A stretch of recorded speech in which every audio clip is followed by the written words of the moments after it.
Back in February, when Apple Podcasts announced vastly improved support for video podcasts, one of my first thoughts was, will enough people care about this? Honestly, I just couldn't really see many video consumers being tempted away from YouTube to watch shows on Apple instead. But having just spoke to my good pal Alvin Brooke at Buzzsprout, I'm realising that there's a bit more to this than I'd initially appreciated.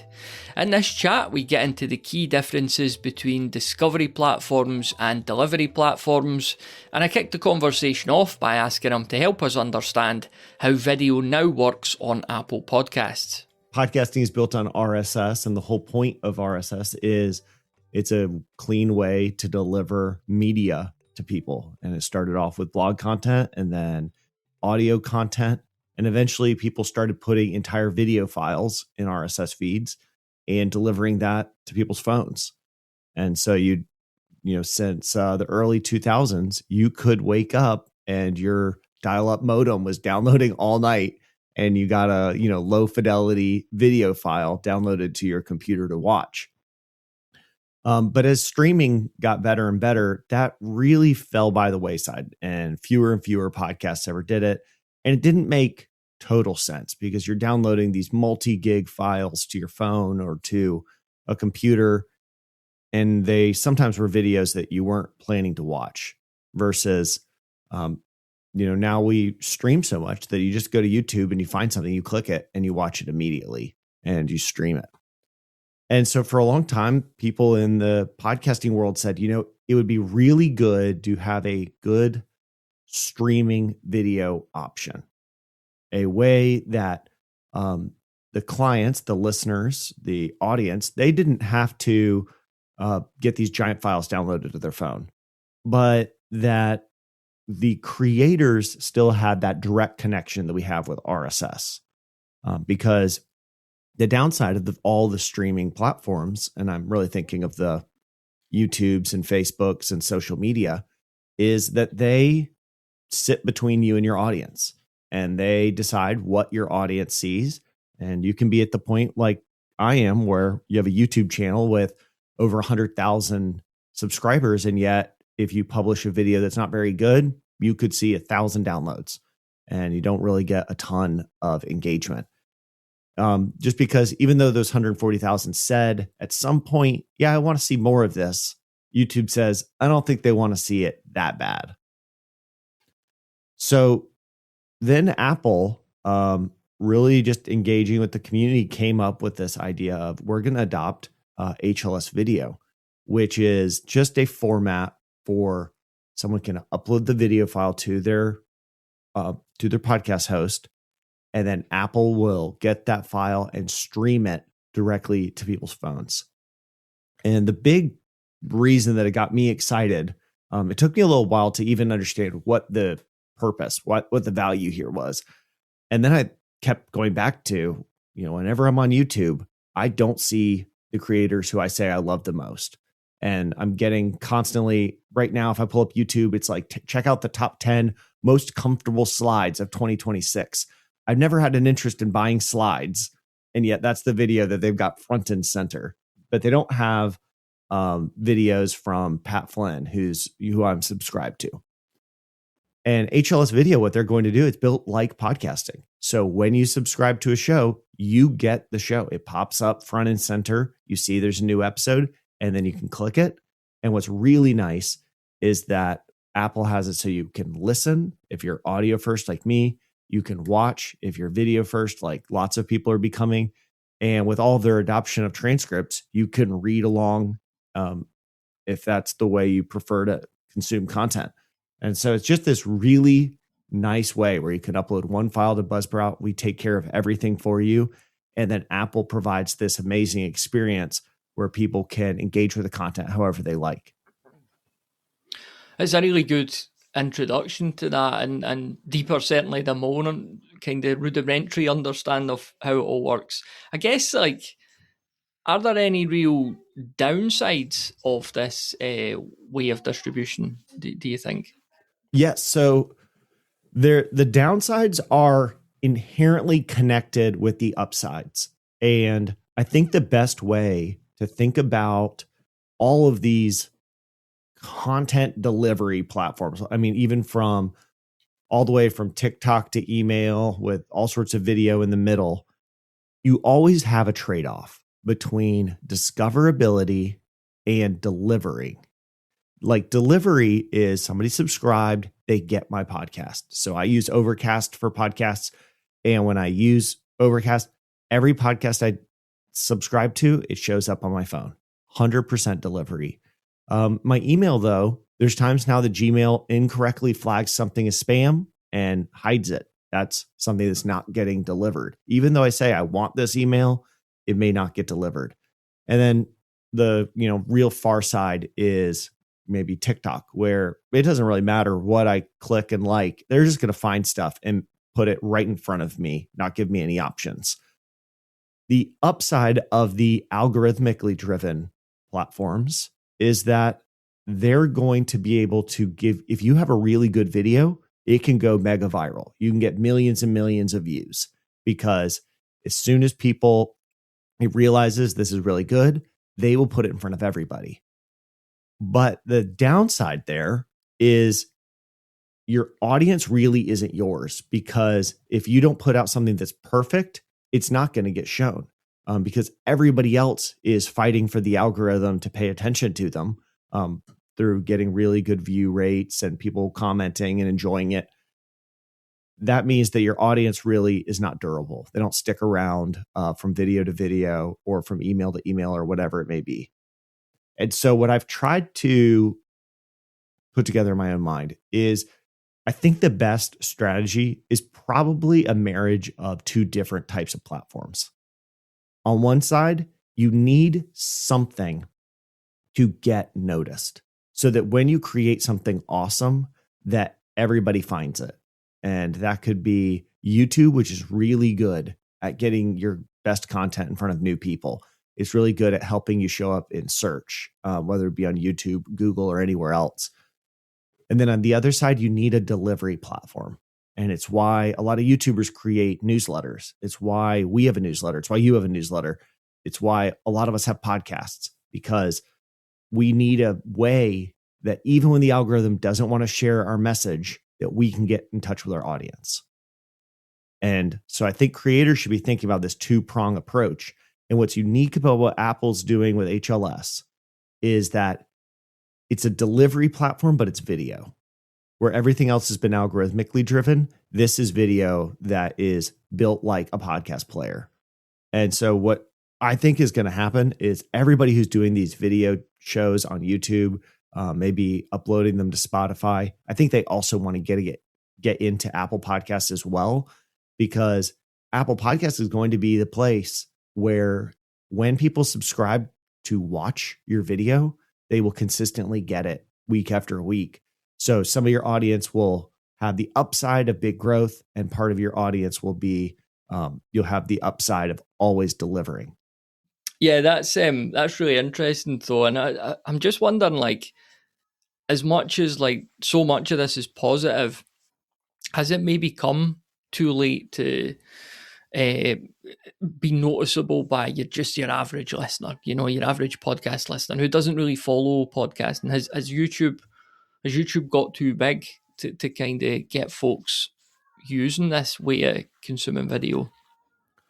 If the hope is Apple Podcast video offering going to become as big as YouTube, I think that time's passed. Spotify started doing this years ago, and they tried to jump in and take some of the video market share, and it's been really uphill battle for them.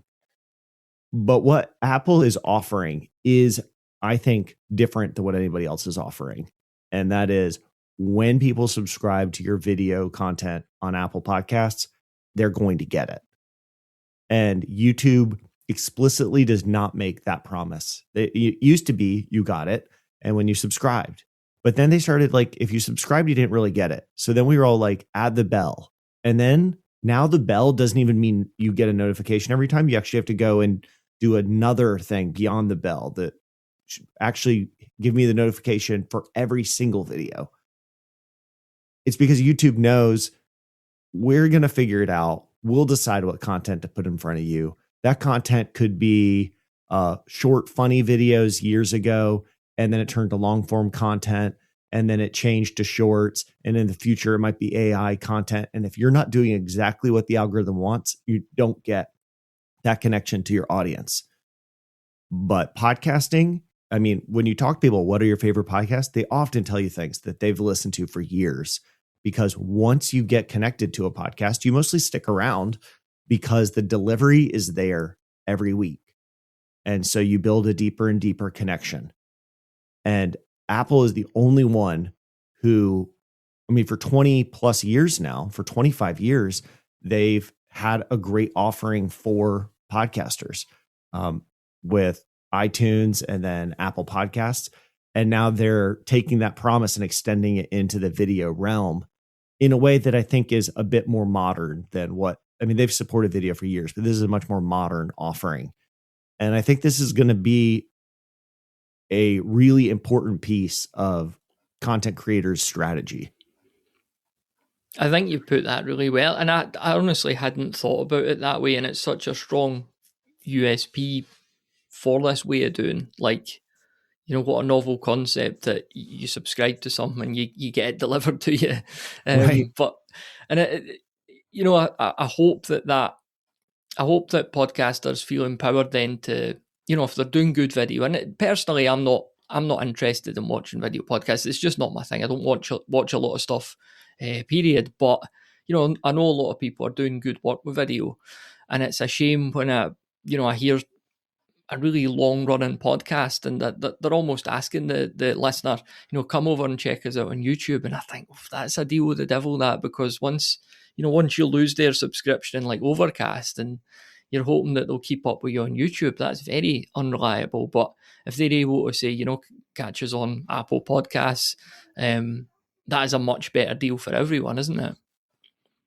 Yeah, I think that's the exact opposite direction that you want to move people, because YouTube is, they're totally honest. We're going to help you get discovered, but we're helping everybody get discovered. So the minute your stuff doesn't align with our preferences, which have changed year after year, not in a bad way, not because YouTube is bad, but because YouTube's priorities do shift and they see new trends.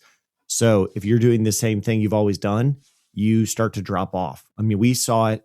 The creator economy was blowing up in 2020, 2021. You couldn't put out a video without it getting a ton of attention. You couldn't put out anything on YouTube without getting a big audience. That world has really slowed down. And even though we have the subscribers, YouTube thinks this doesn't fit with what people want now. Mm-hmm. So you really want to be moving people from the discovery platforms to the delivery platforms. At the same time that the market for creator content has gone down, my podcast is doing better than it's ever done, because it's continued to grow slow and sure. And the people who like it are sticking around because it shows up every week and they listen and they like it enough that they keep the subscription. Well, it's just different than YouTube, which is constantly throwing hundreds of new videos in front of me every day, trying to catch my attention. So how does it look from a user point of view then? You know, if I've got my Buzzsprout account, I've got my podcast, I want to try some videos, like what changes in my workflow between what I'm doing now with my audio show versus bringing in the video here?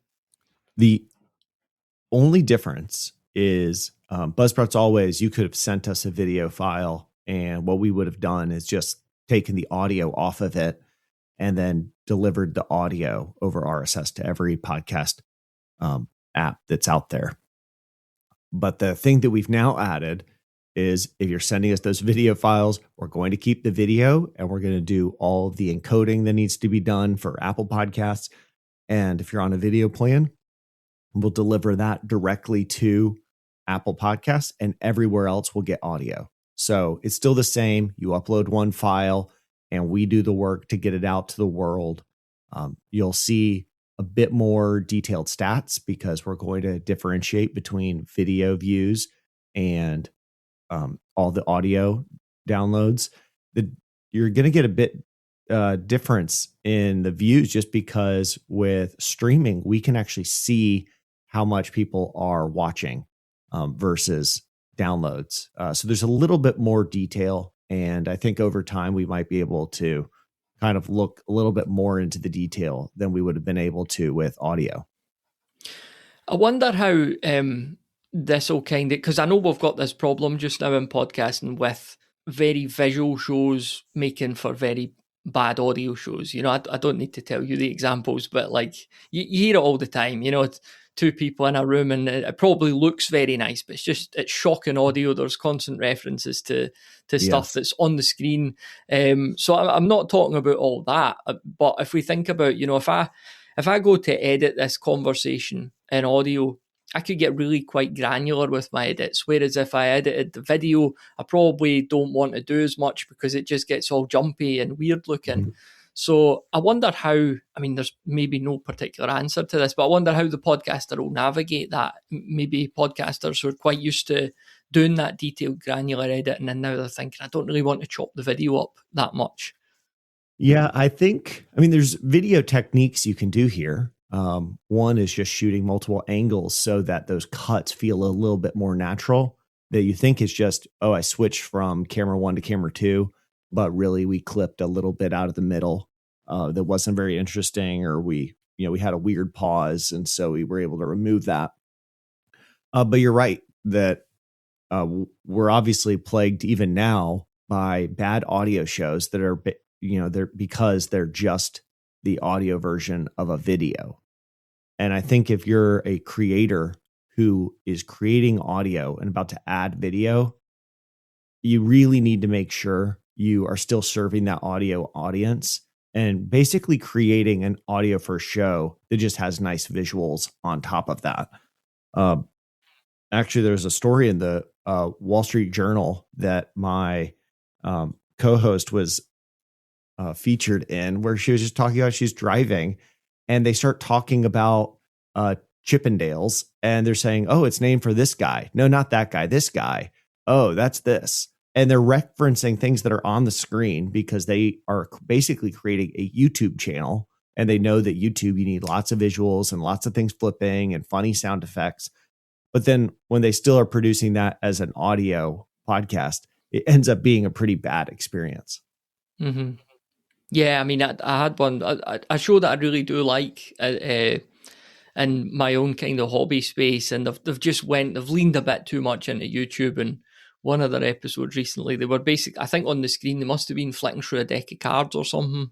And, within 3 minutes, it was clear that this just completely failed in audio, but it's kind of sad and frustrating when that happens. So, it's maybe just going to take a year or two for that kind of to adjust, because eventually people will see their numbers suffering because of it and hopefully learn the error of their ways.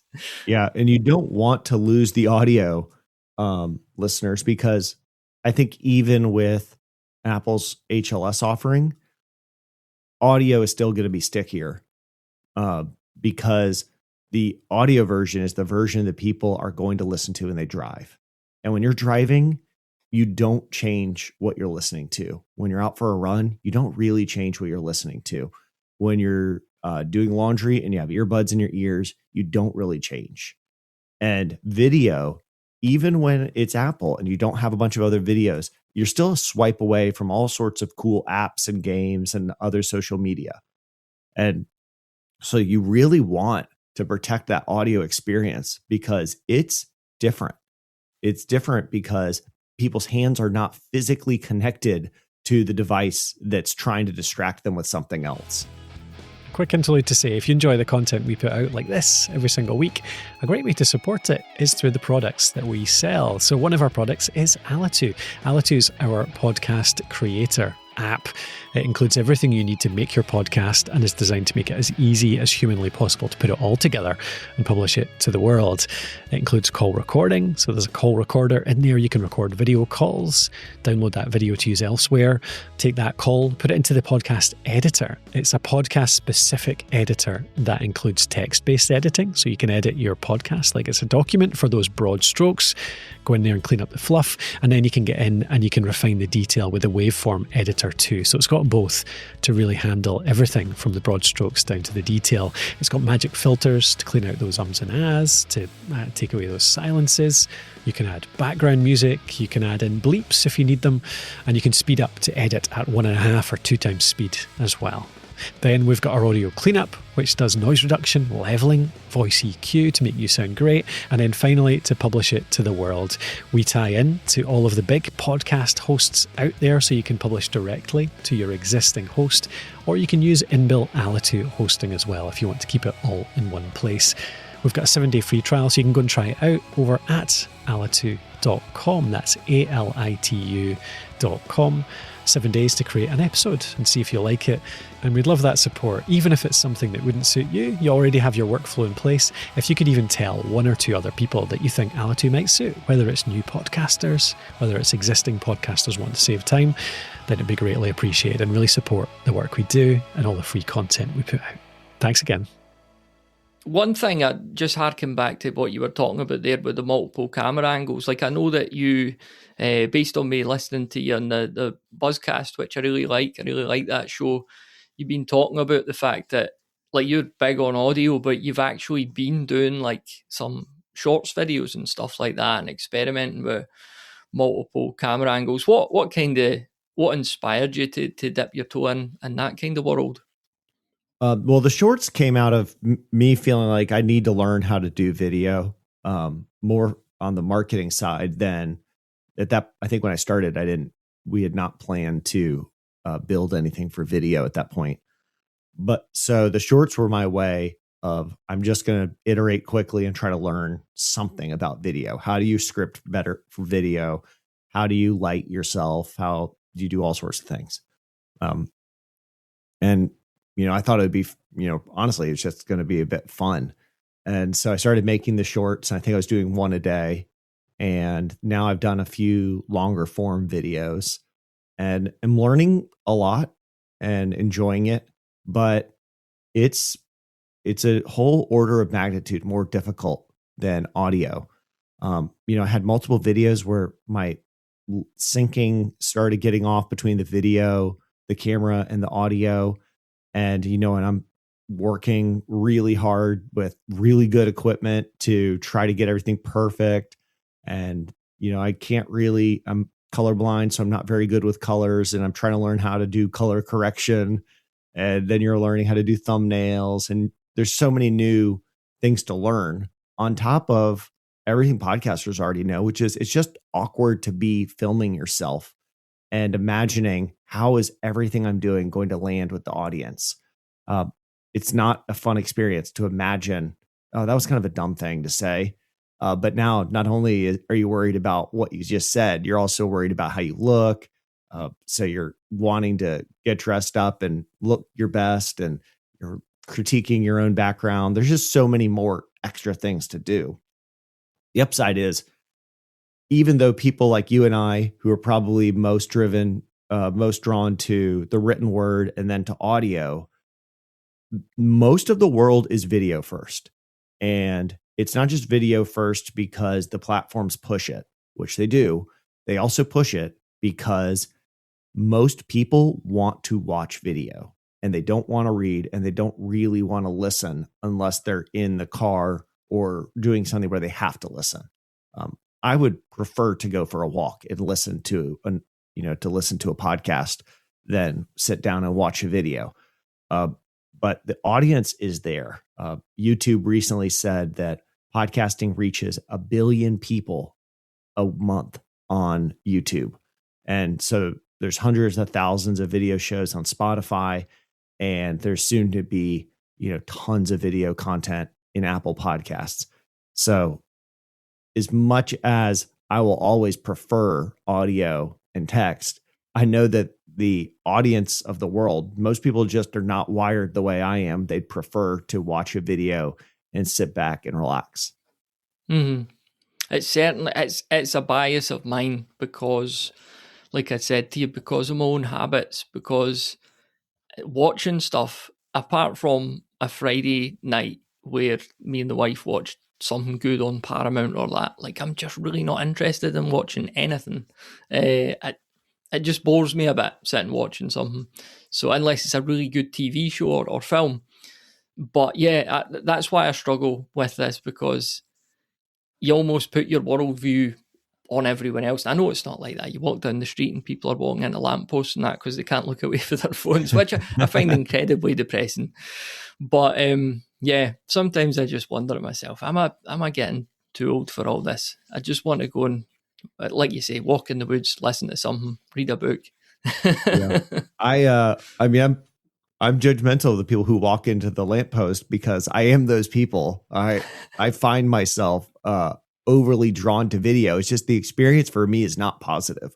If I sit there and look at, especially short form video, if I watch that for an hour, I feel just terrible at the end of it. I'm like, I don't like doing this. I don't want this to be my life. But if I sit down and read a book for an hour, I feel really happy. Before we started recording, you and I talked about how both of us at times, you were a groundskeeper and I was on a lawn crew, and how much we both enjoy just being outside in the sun for hours, and how that just feels better. I think there's something, we are meant to move around a bit. And I love that podcasting is a medium that works when I want to be moving, whether it's running or lifting or something else, that I've got something great to listen to, something interesting, educational, or just, funny, something to sit along with me. But the truth is, the video content is just, it's so dominant. And for a lot of people, we're seeing, a lot of YouTube's growth, just since, and I reference YouTube because they're the ones who have all this data and share it. But I think this will apply to Apple Podcasts and Spotify video as well. A lot of their growth is on TVs, that people are sitting down around the couch and they, instead of flipping up a full video or sometimes even Netflix, now they're pulling up YouTube and watching a few videos on the TV. So if that's the mode that, that a lot of people enjoy, I think if you're a podcaster and you're creating content, especially if you're already shooting video, it's great to get it onto all these platforms. I guess that is kind of something I wanted to ask you about. So like ourselves at Alitu, you guys at Buzzsprout, like, it's in your interest to keep people podcasting, and I think every hosting company or podcast production company will have, they'll want to be given the best possible advice to people that keeps them going, So what kind of, I'm hastening to say party line, but like with your customers, if they're coming to you and saying, what's all this about video? Like, do I need to do video? And should I be doing all this? Like, how are you kind of coaching your customers through that to make sure they're not getting overwhelmed?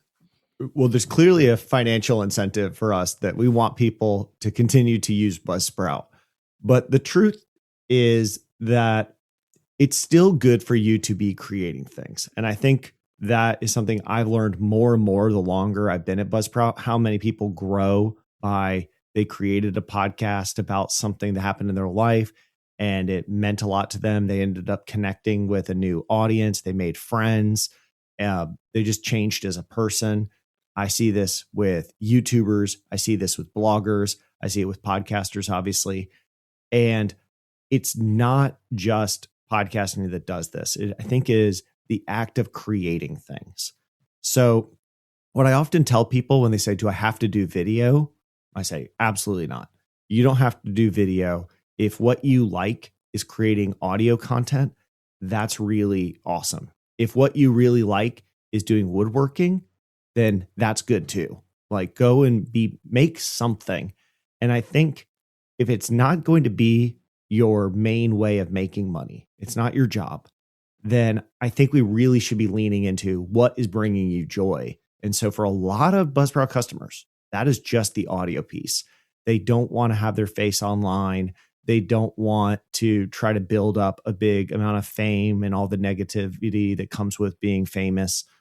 They just want to create really cool audio content and share a message with the world.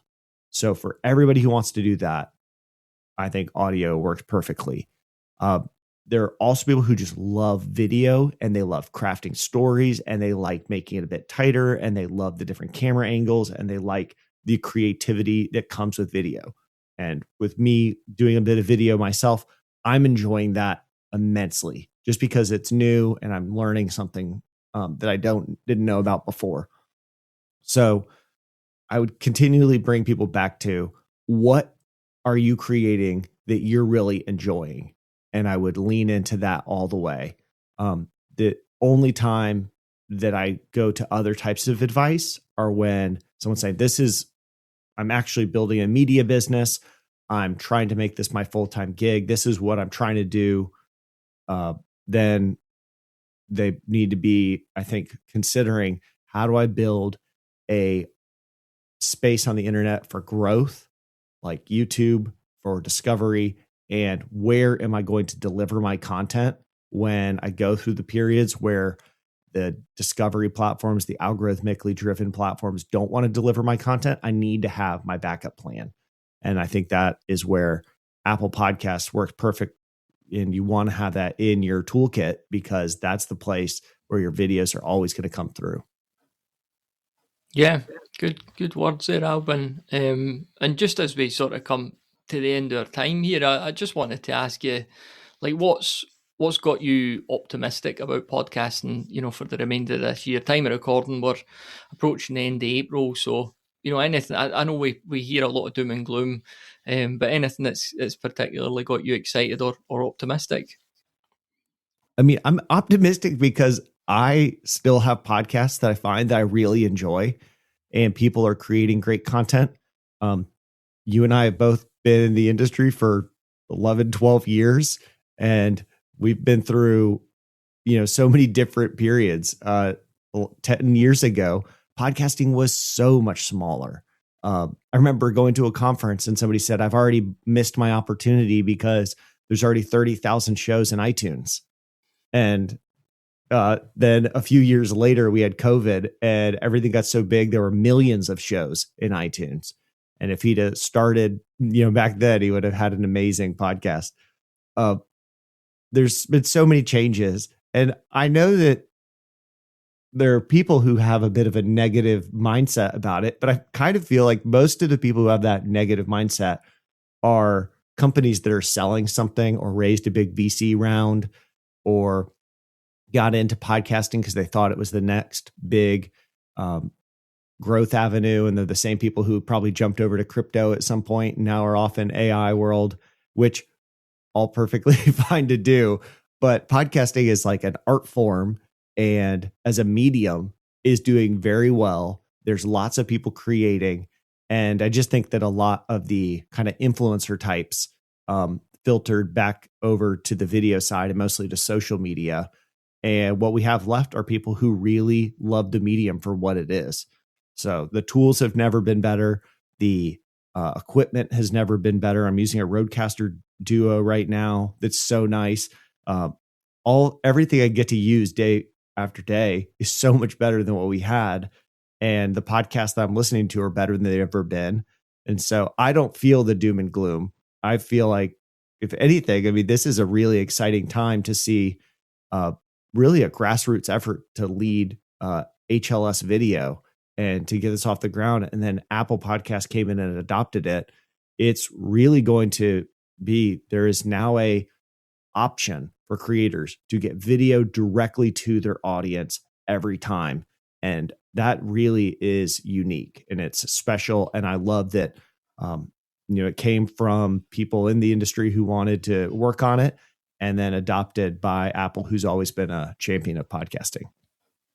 Yeah, I mean, the way you've put all this HLS stuff, you've really reframed it for me. And I wasn't like, I didn't have big feelings on it either way, to be honest. I didn't know enough about it. But now, the way you've put it, I feel quite positive and hopeful about it. And then, harking back to something you said as well about the finding joy, I think you've hit the nail on the head there because, throughout the past 11 years, you get these periods in podcasting where, the sky seems to be falling and everyone's panicking about something and it's all doom and gloom. And what's always been a comfort is just when I go to do my own podcast, and I sit down to record with somebody and I'm like, look, it's just the same as it always was. It's just me recording with someone, having a good conversation that I'm going to enjoy. I'm going to put it out there. 500 or 600 people are going to really enjoy listening to it. Just the same as it's always been. But Right. like, you know, if you get too drawn into, you know, this is all changed, this is happening now, this is ended, and like, just getting behind the mic is sometimes the best tonic to that, because you always realize every week why you do this, don't you? We just launched all these new features for Buzzsprout Abound, fan mail, which is a way for your listeners to reach out to you. They can text the show, they can leave you a voicemail, you can reply. And what I loved about it is sending out a podcast to 300-400 people is actually kind of wild. My great grandmother could never have done something like this. She was born in the 1800s, and she didn't even have cars weren't even available for her when she was young. You know, the world has changed so much, and for us to be able to deliver content to even a few hundred people is totally different. But what really matters is then when people like reach out to you and they tell you, hey, what you just put out actually impacted me. It changed the way I thought about something. I am growing as a person because of what you did. And I think that matters even more than the raw numbers. And so whenever I see podcast ad revenue has changed and gone down, or more of it goes to the top shows, or something has shifted in podcasting, but then you still get 2 messages every episode, it doesn't, I'm like, nothing's really changing. I'm putting stuff out. I'm reading news that's almost irrelevant to me. And then I get real people reaching back and saying, hey, that was really good. Thank you for doing it. I think if we're hoping, I don't know, it's sometimes I think the idea of we're going to grow, we're going to have millions of listeners, and I'm going to be the next Joe Rogan, ends up kind of poisoning the good that we really have, which is I'm putting out something I love and I'm reaching people who really enjoy it as well. There's really nothing better than that. Albin, I really appreciate you getting together with me to record this. It's been a brilliant chat, and we'll have to get together for a part 2 at some point. Where can the listener go to keep up with you? You can follow the Buzzsprout YouTube channel, which now I'm going to be on more often. And if you search anything around Albin Brook, that's me. I'm the only one out there.